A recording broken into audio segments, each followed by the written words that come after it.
Today we're here and we are looking at artificial intelligence. Technology that tells us that a machine can be like a human.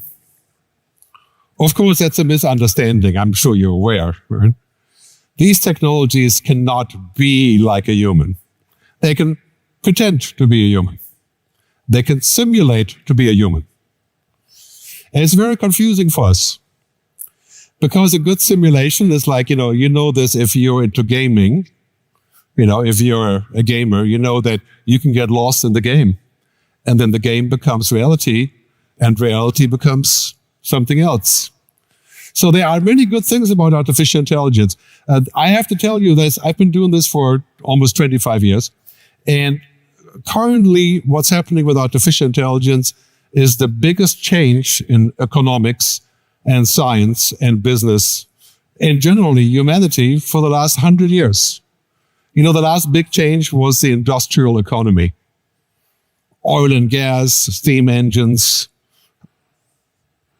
And what we did with oil and gas, we said, okay, we want machines to drive us. We want machines to take care of the fields.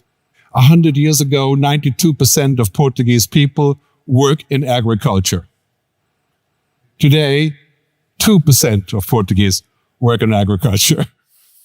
Now we had this big shift. When we had oil and gas, we said, okay, we need all of this. So the consequences of using oil and gas and coal, well, we didn't pay much attention to it. Today we're facing 2 degrees of global warming. That's bad.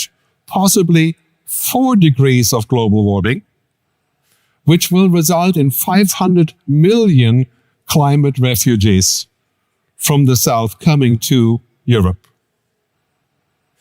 We should not make the same story again with artificial intelligence by saying that we can make a lot of money, we can improve everything, we can be faster, we can have more profits, and the side effects, let's worry about that later. That's probably not such a good idea. So the mission is, how can we use technology like artificial intelligence to the maximum benefit?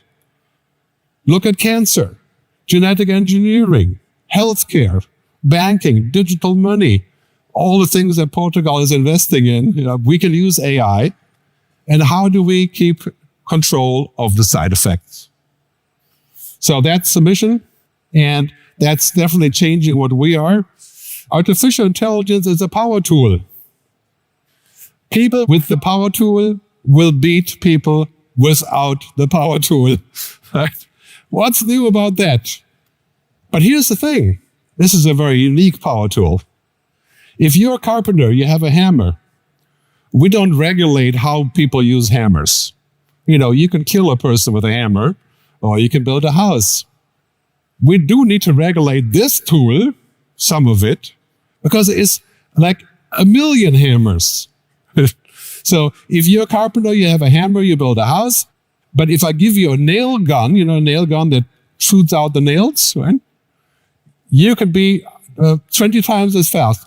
But you don't want to use the nail gun to give to your 5-year-old son. Yeah, it's a dangerous tool. So this is like having a nail gun for knowledge.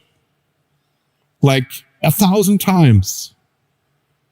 If you go to school today to memorize information in education, for an MBA, for example, you have this nail gun now. Next year you leave school and it says you have to learn Java programming. You have to learn Russian. Unlikely. Then, you can use this amazing machine to learn. So what we have to do today in school is not memorize, but learn how to learn. To learn on demand, not just in case. So with this nail gun, the AI gun, I use an app called HeyGen, and I make videos of myself in 30 languages. No camera, no screen, no green screen, no recording, no editing. It's an AI that pretends to be me. Hey, sou o avatar AI de Gerd Leonhard, gerado por HeyGen. Sou grande fã de Portugal e estou muito feliz por estar convosco hoje. Eu só queria que o verdadeiro Gerd falasse português como eu. I mean, you can make it say anything. I mean, this is, of course, the fun. If you have my information, you can make me say anything in any language. It could be potentially dangerous. But I translate all my videos. I have over 1,000 videos on YouTube in English. And now I'm translating all of them into Portuguese and Spanish. And it's called gertube.pt. You can find my Portuguese. And it's funny, it's not perfect, right? It's not perfect. But it's better than nothing.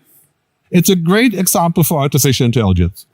If there's a problem, you have a good laugh, no big deal. If it's really terrible, you switch it off. It's no damage done.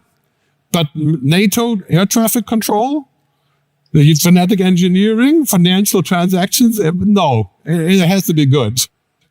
So it's a great example. Use AI in the beginning to do things that can go wrong. So it's still better than not having it, So if you don't speak any English, then it's better if you can listen to it like this.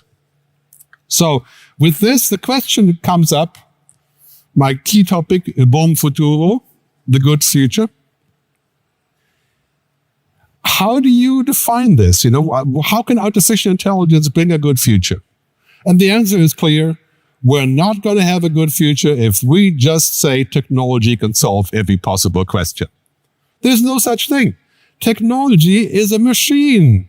Do you want to trust your life to a machine? It's an algorithm. It doesn't have feelings, emotions, values. None of what you think is important is what matters to the machine. None. What matters to the machine is yes, no, binary data information. It has no judgment. Tim Cook, the CEO of Apple, says technology can do great things, but it does not want to do great things. It doesn't want anything. There's an important difference. We have to decide what we want. And today I'm telling you, in 2030, when we have a machine that has the combined processing power than all human brains, 10 billion human brains. The question will no longer be what we can do, but what we want to do. And in Portugal and in Europe, we are humanists. We like to be human. Can you imagine? With all of the inefficiencies, the flaws, the lies, the mistakes, all the weird stuff that we can't explain. Try to explain to a machine spirituality, beliefs, attitudes, emotions, foresight, intuition, imagine. Machine has no idea what you're talking about. The machine can look at my face and say, oh, Gert is angry, because it sees my facial muscles. But it doesn't know what angry is. It has no information whatsoever what any of that actually means. And if we substitute data for meaning, we are in deep trouble. We need to take the machine's input, the logic, and then process with our intelligence. That's how we're going to get anywhere in business and otherwise also. So I use the machine to make images, DALL-E, ChatGPT. It helps me greatly. I went to Cartagena, Colombia. I said, what does Cartagena, Colombia look like in 2040? And it made this picture. And I ask it questions and it gets my energy flowing, right? About what the future looks like. This is humanity technology in 2040, right? And supply chain in 2040 and the world of Apple in 2040. So it gives me ideas. It's like an inspiration. But I would say if I did that 100 times, I probably would be less excited about it because it becomes kind of normal, like I do have that every day. So I want to introduce you to the 3 revolutions. This is really crucial for Portugal and for Europe, because now we're in a space where the technology revolution is not owned by Europe. Right? It's owned by America and China and maybe Dubai now. Dubai trying really hard to do that. Right? So we have 3 revolutions. The first one, the digital revolution. And Portugal has done great on this, actually, which is a good thing. The Web Summit and, of course, the Expo started off the whole change here in this area, and all the great companies and sustainability and all the great stuff that's happening here. But the sustainability revolution is 100 times as big as the digital revolution. We are ending 100 years of reliance on oil and gas and coal. We make $2 billion profit in the oil industry. Profit per day. in the oil industry. We spend 6 trillion euros per year subsidizing oil and gas around the world so people can drive cheaper. 6 trillion euros. Huh? How much money do we need for the green revolution? People say roughly 9 trillion euros per year. So we have the money. Huh? We're just put in the wrong place. We're feeding the money to companies that will kill us. Right? That's their mission, is to monetize our debt. And so what we have today, we're seeing that this is the biggest business opportunity in our lifetime. I call it big blue technology and big green. They go together. That's the ticket for Portugal right here. Right? Those two things coming together. Because technology, also like AI, will allow us to go green. I mean, even if we weren't switching the energy sources, we could still use technology to be more efficient, to avoid pollution, right? To set up smart cities, which is also happening in Portugal a lot, like in the Azores, right? This whole thing about sustainability. But the last one is the real big one. We're facing a purpose revolution. People my age, I'm 63, our purpose was to live better, to have more property, to prosper. Baby boomers. We did not care a whole lot about everything else. Our accomplishment has been, the last 25 years, 50% of all global emissions are produced by my generation. 50% of all of the global pollution we made. And what gets even worse, 90% of the emissions of the world are produced by 10% of the people top 10%. Us. So it's like a double whammy, you know, we've done all these things. And now our kids are coming. My kids are 28 and 35. They're coming and saying, you know, that's not enough. It's not enough to say we're going to grow and make more money and prosper, yada, yada, right? Because it kills us. This kind of one-track economy. And we recognize this in Europe, and that is a good thing. That's why I like to, you know, I live in Switzerland. I consider myself European, but I am German originally. Now people are coming and say, we want people, planet, purpose, prosperity. Not just prosperity. So that shift is everywhere. We're moving into a world where that's becoming sort of the new normal. And for example, in digital, that means the work that humans used to do, routine work, commodity work, the machines will do this work. Any work that can be automated will be automated. Digital Darwinism. Right. Any industry that can go digital will go digital. Music, films, television, banking, financial advice, insurance, everything. Creating huge amount of disruption. But you know what? If our routines are done by machines, will we find other things to do? Yes. If your job is 95% routine, you are in deep trouble. If you work like a machine, like a robot will take your job. Call center, right? Think about this for a second. As soon as the machine can understand regular Portuguese or English, and can actually understand the customer, call center work is 90% automated. If it's standard call center, not for Gucci, you know, but for simple things. Then, as I said earlier, the culture shifting to millennials and women, right? We talked about this for a long time. Great to see so many women in the audience here. It's always great to have that in Portugal, which we, in Germany, is not, right? It's mostly 90% old white guys like myself. So, we're moving to a world where the millennials and the Gen Z, the next generation, are taken over. In politics, in government, in running companies. The people between 25 and 45. And more women than ever before. Right now, it doesn't exactly look like that. Right? Because like, okay, you know, we still have those guys there blocking everything, but maybe it gets worse before it gets better. But we're seeing that as a trend in general. So as we go here in this purpose revolution, this is the shift. We're going from the simple definition of profitable to sustainable. In many ways, you could say sustainable is the new profitable. Because how can you be profitable if you aren't sustainable? That's ridiculous, right? Because what that means is you extract value, you don't put it back, you die. That's what it means. And so far it has worked, right? So far it was okay. But no longer okay. The next one, the policy is shifting. I mean, look no further than every country in Europe, the European Commission, the European AI Act. It is about making a larger story than just money, profit. What is the biggest company in the world today? Aramco, the Saudi Arabian oil company.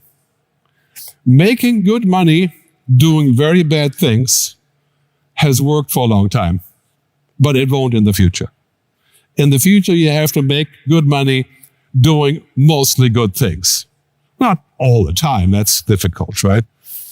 But this is the corporate agenda now. Unilever, IKEA, everybody's on this agenda. Net zero? If you're not net zero by 2030, people will hate you. Make sure you understand this. The climate emergency is a true emergency. It's 100x COVID. We will have rules about climate change that will be just as weird as the rules of COVID, but much more cutting into our reality. So, carbon tax for flying an airplane. You're building a new airport here. Let's start with the carbon tax. Carbon tax for eating meat. I mean, somehow we have to raise 9 trillion euros. So anyway, that's all happening now. Let's talk about intelligent assistance and AI as part of this scenario of the future. We have to remember that just like the printing press, the steam engine, fire, the internet, cloud computing, artificial intelligence is a general purpose technology. It is used everywhere. General purpose means everywhere. And changing the world. So in minor change, it's actually the other way around. I call it intelligent assistance, IA, rather than AI. That's really more real. IA means no longer stupid. So if you want a simple definition of artificial intelligence, and turn it around, intelligent assistance, smart software. That's 95% of what we're talking about here. Smart cars, smart airplanes, smart tractors, smart agriculture, smart cities. There's no ex machina here, or this is just basically not dumb. That's already a very big step. But when we make things smart, we also enable things. Like, now there's wars around the world where people use artificial intelligence to command the drones to kill people without human supervision. Can you imagine? The drone identifies you as a member of the opposing party, fires off a missile without human control. I'm not going to say where that happens. You can think of that yourself. But, that is a nasty idea. So we have to also be careful about the side effects. Let's not make a mistake that is so often made in America and also in China, which is to say progress is good no matter what, we'll clean up the rest later. We're not going to clean up artificial intelligence unless we do it now. Because we're talking about the biggest economic gold rush that we have seen in the last 100 years. The financial interests are mind-boggling. So as we go here, we're starting with intelligent assistance, IA. For business, that's basically it. So you're going to have smart systems, you're going to do things better and faster and so on. And Thomson Reuters says basically in the next 3 years, every professional will have a personal AI assistant. I'm not talking about Siri here. I'm talking about an assistant that's like a person. That you can say, schedule this, book my flights, change this meeting, make a slideshow, bring up the information, basically speaking to whatever, right? Speaking, not typing. So you get rid of the monkey work.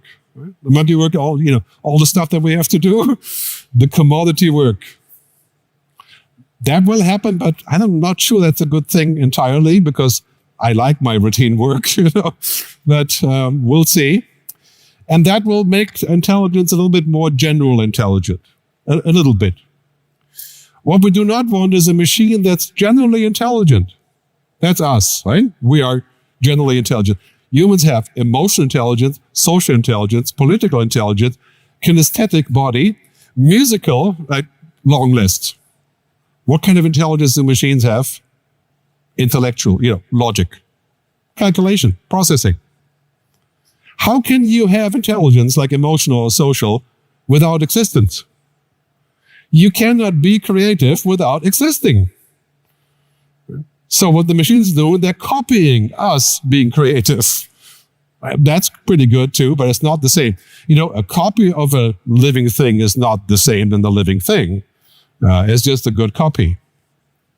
So, the CEO of OpenAI, the most powerful company in the world today, the Blade Runner Corporation of the future, Sam Altman, the ruler of the world, the new Caesar, right?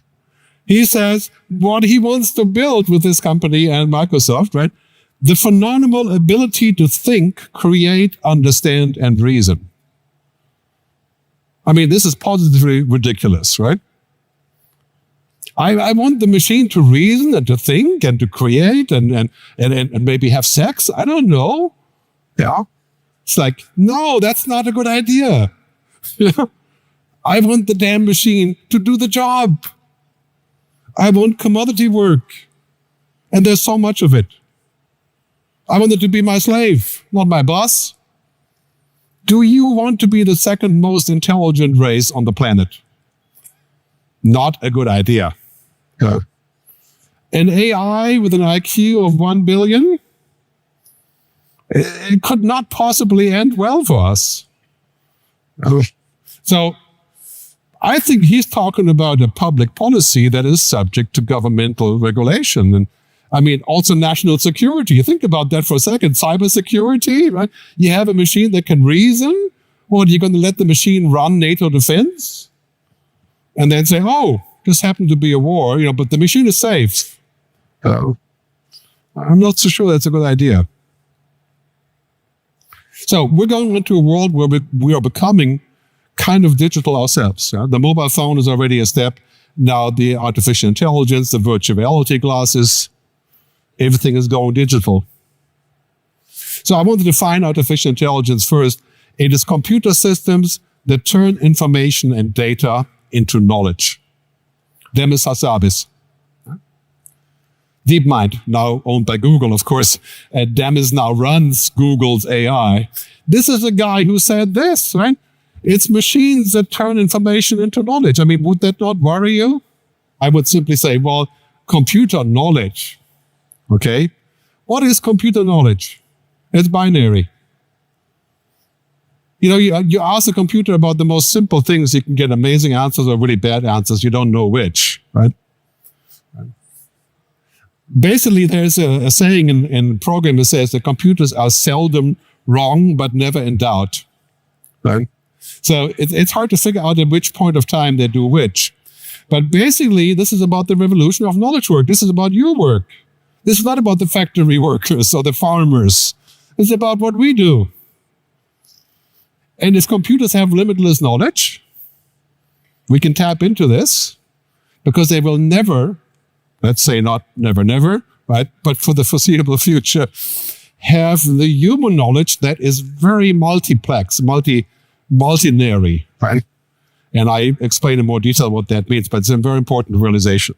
However, now we have all of the headlines, right? Klarna, the Swedish company, fires 700 customer service people to use an AI robot to take care of customer service. Wall Street companies are saying we're not hiring financial analysts because the machines can do this. That reminds me of social media, right? Remember social media 12 years ago, 14 years ago? All the companies said, oh, social media is great because we can fire our marketing team. And social media people would do the marketing for us. No. Now we have 20 million people working in social media. They have their own budget. This is not going to work. These machines will do the monkey work, commodity work. But there's plenty of other work to do. So the idea of getting rid of people, IBM says they'll stop hiring humans. I mean, IBM, remember, is the company that said IBM Watson could beat a doctor. That didn't quite work out, but maybe eventually they can help the doctor to get this done. I hate to sound like utopic tech bro here, but the increase in quality of life that AI can deliver is extraordinary. AI is the most profound technology humanity is working on. More profound than fire or electricity. How so? They can help us solve very hard scientific problems that humans are not capable of solving themselves. Addressing climate change will not be particularly difficult for a system like that. The potential for AI to help scientists cure, prevent, and manage all diseases in this century. I completely trust you. Jon Stewart, US TV show, tackled the topic of AI. It's on YouTube. You got to watch it. It's really hilarious. 15 minutes. He brings up all the quotes from these guys, like that was Zuckerberg, the robot looking guy. That was Zuckerberg. So when we hear what people are saying, you're like, what? AI is going to solve climate change? No, it will not, unless we make the decision that we want it solved. This is technology. It'll do whatever we want it to do or not. Right? I mean, it's like this thing is going to solve cancer just because it can calculate. Yeah. It's going to take a little bit more than that. Here's the thing about knowledge work. Right? Here we have tacit knowledge, quiet knowledge. This is what you do. That's why you're here. Non-codified, subjective, cognitive, experiential, difficult to transfer. This is what we do. How can a machine learn things that are not explicit? We're not telling the machine about why this matters. We just know it matters. When I meet you later in the audience somewhere, it takes 0.3 seconds to recognize each other without saying a word. I know you're a threat, potential partner, potentially interesting, boring. We just know. This explicit knowledge, that's machine territory. Do not let your kids learn things that are explicit. Do not bother in the company to set up processes for explicit things like spreadsheets and filing. We use technology for that. That's the progress. That's what machines do best. So as we go here, clearly, it's humans doing routines to machines doing routines. That's a good thing. If you like routine, yeah, I understand. If your job is mostly routine, I understand. It's hard to let go of that. But this is what's happening. 90% work in agriculture. Now it's 2%. People work 70% in the service business in Portugal. In the future, we're going to work in the experience business. This is what happens, progress, right? I mean, it's a good thing because it brings up the overall value of transactions. So we have AI assistants that we can speak to. I'll show you in a second. We have machines like humanoid machines. Now we have AI assistants that basically can answer medical questions. I mean, if you're a doctor, you wouldn't agree, I'm sure. But Google Amy is a medical application that uses only data from medical sources where you can get an early diagnostic anywhere in the world. When you think about that for a second, this is not open internet. This is all verified medical information. And then we have bots like this. Hey, figure one, what do you see right now? That are humanoid. I see a red apple on a plate in the center of the Machine table. can move. A drying rack with talk. cups and a plate. Can hear you. And you standing nearby Use with a your hand ChatGPT. on the table. Acting like a human. Great, can I have something to eat? Sure thing.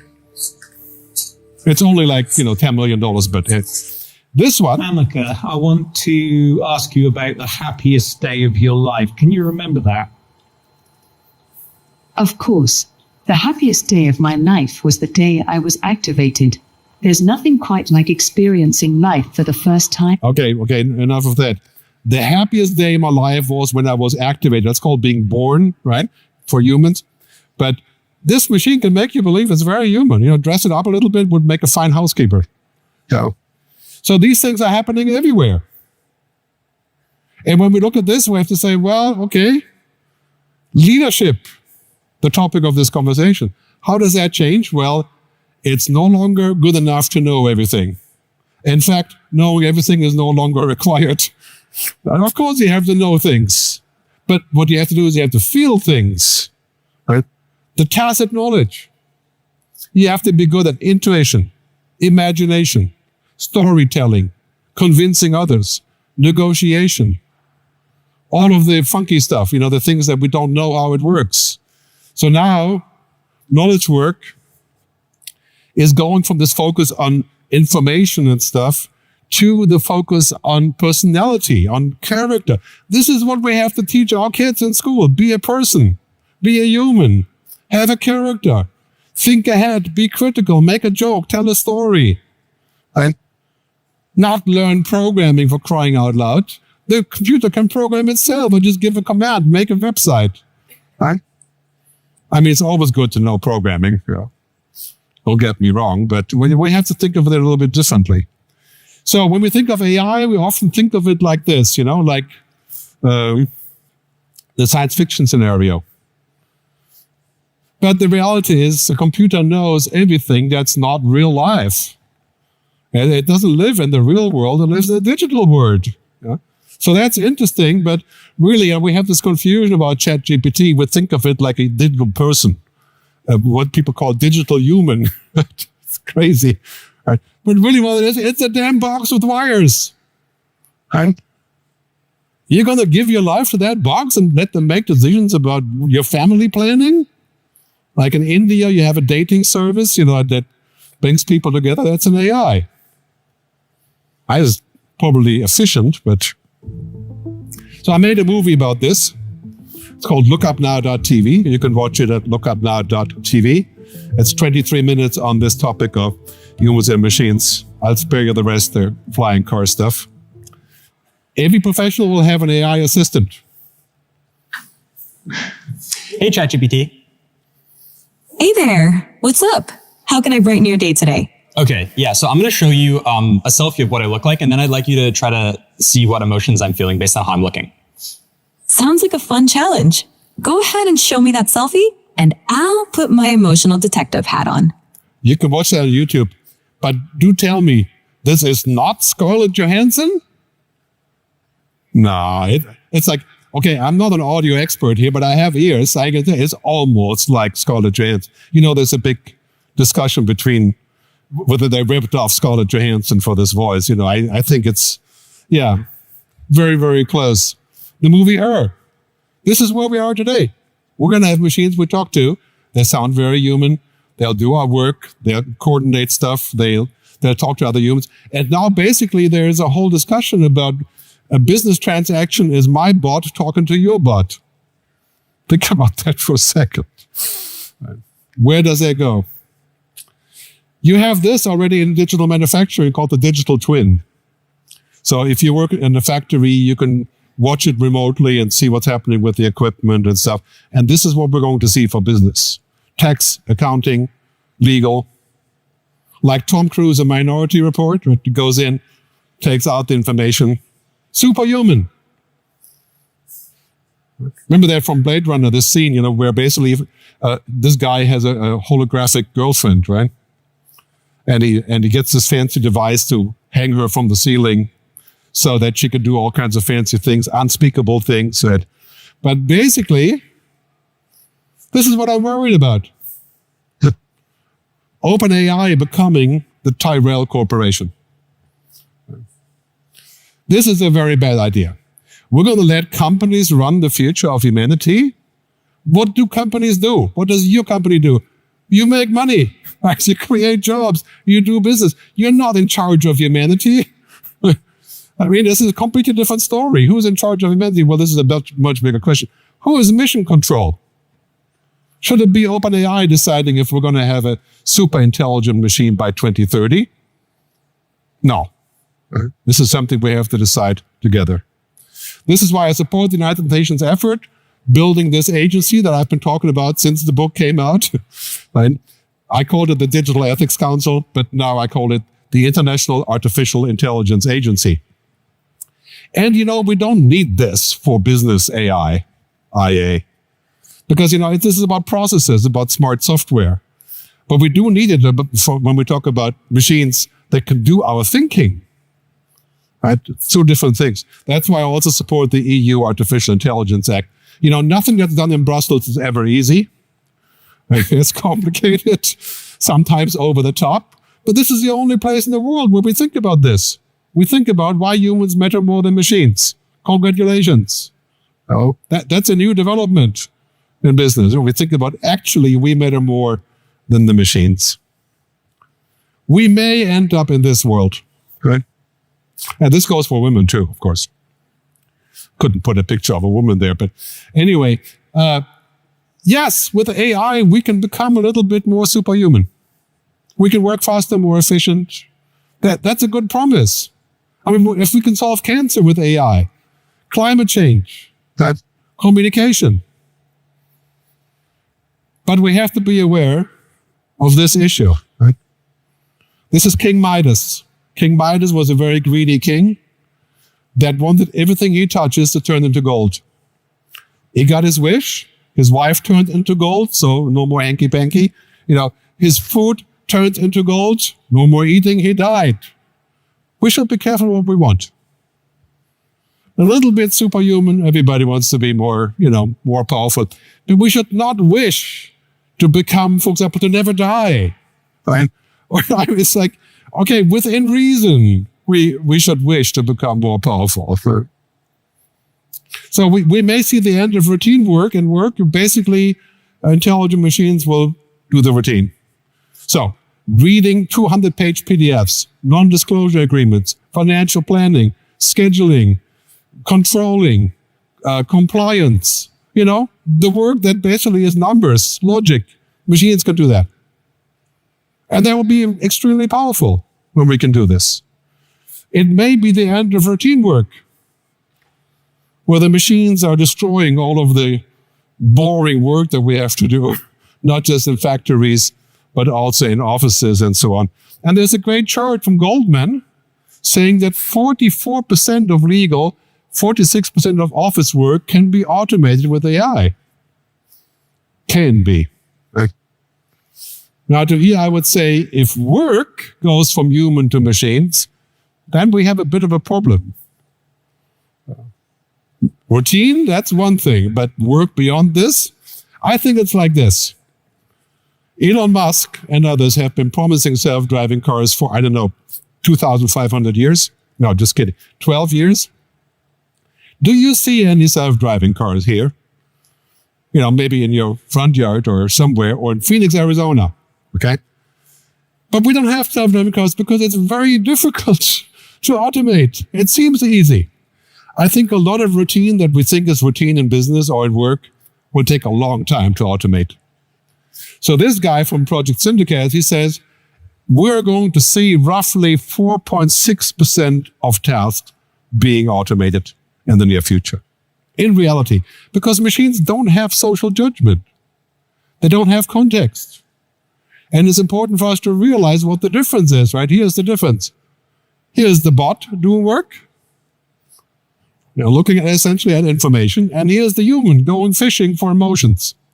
It's like we have senses, we have smell, we have everything. Here's the difference in our brain. As I said earlier, we have 8 different types of intelligence. There's only 4 here. Social, intellectual, kinesthetic. The machine isn't going to learn these things because it doesn't exist. It has no consciousness, and it shouldn't.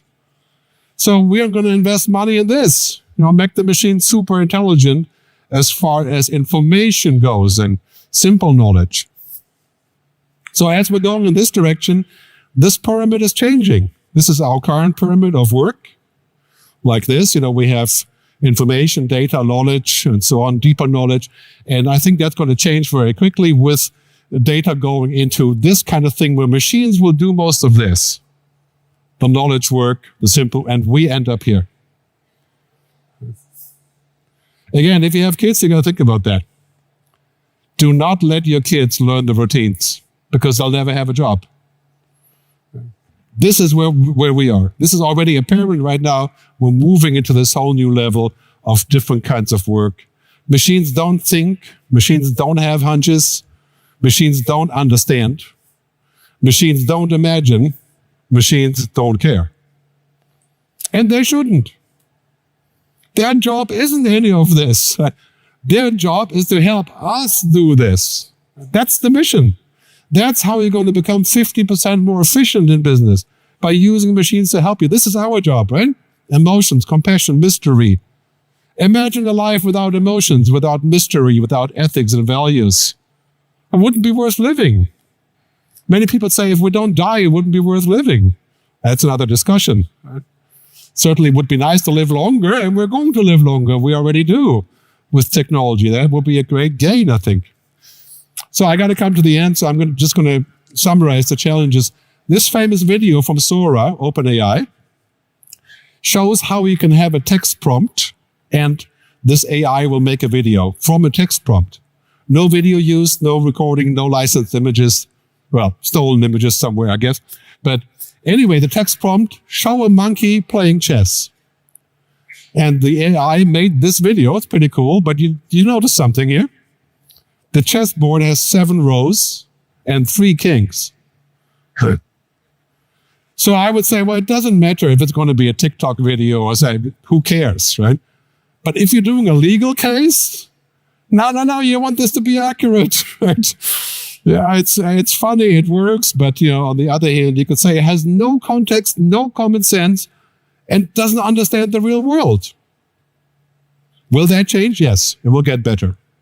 But how can you understand the real world without being in the real world? Having a body.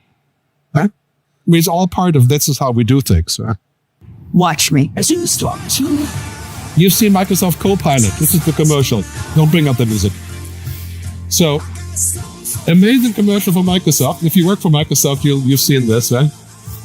Basically, it says that with Copilot, the AI, we can become rock stars of business. To which I would say, it could be heaven or it could be hell. Because yes, I can be faster, but the promise of becoming really amazing because I use software, you can say that's empowering us to make it effortless. You've seen the commercial for the iPad, right? The famous commercial everybody got angry about. You know what the commercial really says? It says this machine, the iPad, can do all of those things for us. This is the Apple story, of course. Right? So what it says is we can be empowered to effortlessly become a super expert, a super creator. And that's good, right? But here's the reality. I studied music.